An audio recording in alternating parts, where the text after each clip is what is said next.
otro segmento que es el segmento de lo que todo el mundo se pregunta es cuándo se va a poder sacar el cepo. Vamos a darle la bienvenida a Pedro Gaite, economista jefe de FIDE, que está en comunicación con nosotros. ¿Cómo estás, Pedro? Hola, buenas tardes, ¿cómo andan? Un placer. Bueno, la gran pregunta de si se puede levantar el cepo, en qué plazo y qué beneficios traería para la gente de a pie. Para la economía, ya sabemos, puede entrar y salir dinero, pero para la gente de a pie, ¿en qué beneficiaría? A ver, primero pensemos si están dadas las condiciones y después pensemos qué repercusiones podrían tener en la economía y en la gente de Bien. a pie en particular. En el último tiempo se planteó que estaríamos cerca de levantar el cepo, básicamente diría yo por dos grandes razones. Una, la caída de la brecha cambiaria, es decir, la diferencia entre el tipo de cambio oficial y los financieros, que son vistos en general como el dólar libre, ¿no? El dólar de mercado y por lo tanto una referencia de a dónde podría ir el tipo de cambio oficial en caso de levantar los controles. Eso por un lado. Y por el otro, la acumulación de reservas, ¿no? La compra de dólares por parte del Banco Central, que es una variable clave, porque obviamente si se levantan los controles, aumentaría la demanda y el Banco Central necesita tener los dólares para hacer frente a esa Ujú. demanda. Ahora bien, cuando uno ve el primer punto que tiene que ver con la caída de la brecha cambiaria, la realidad es que los tipos de cambios financieros, el contado con liqui, el MEP, no son dólares libres. Todavía hay hoy un montón de regulaciones que contienen esas cotizaciones. La más importante de todas es el régimen exportador, que implica que el 20% de las exportaciones se liquidan en los dólares financieros. Para que te des una idea, eso es una oferta de alrededor de unos 1.000 millones de dólares que todos los meses están ingresando en ese Claro. mercado y que obviamente tiran la cotización para abajo. O sea, ese dólar que muchas veces he visto como referencia no es un dólar libre ni de equilibrio y de levantar los controles, bien podría pasar que la unificación cambiaria, la devaluación del oficial, sea superior a ese 20% que hoy tenemos de brecha.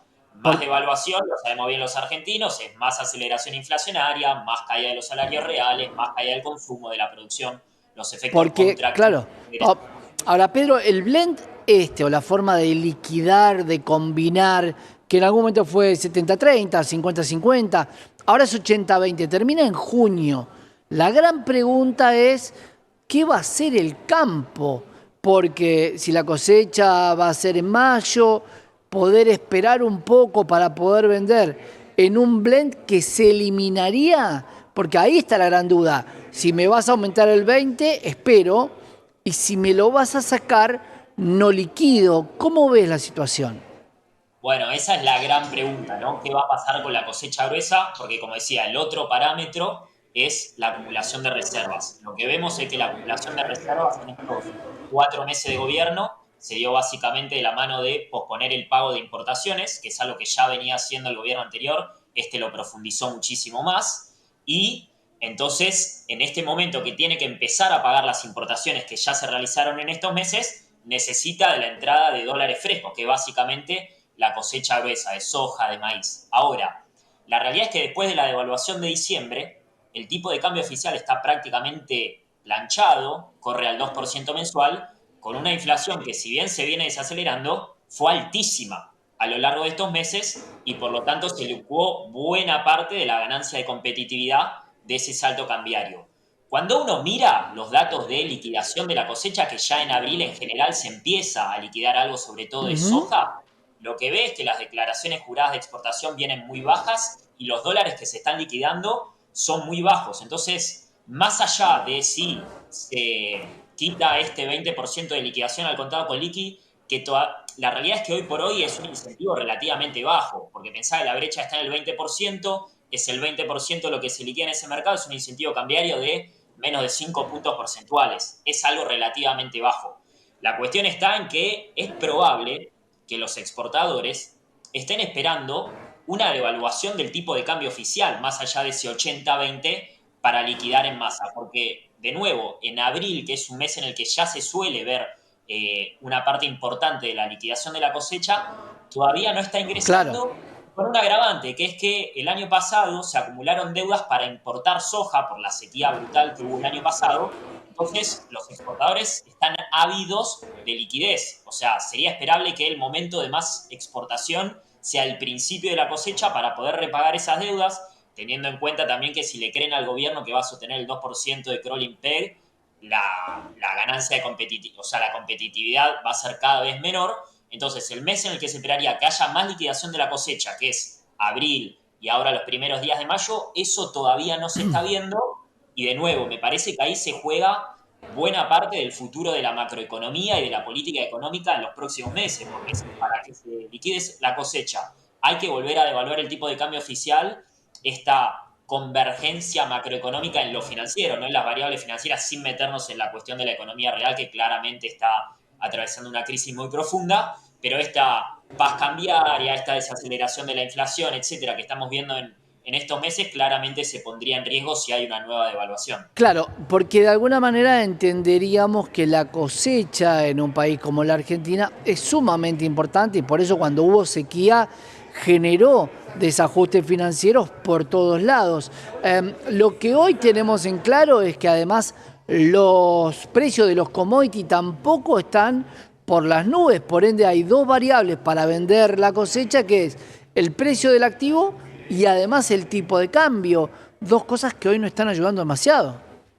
Efectivamente, hoy cuando uno analiza la rentabilidad de los exportadores, está afectada en muy buena medida también por lo que marcás de precios internacionales que cayeron muchísimo desde el año pasado.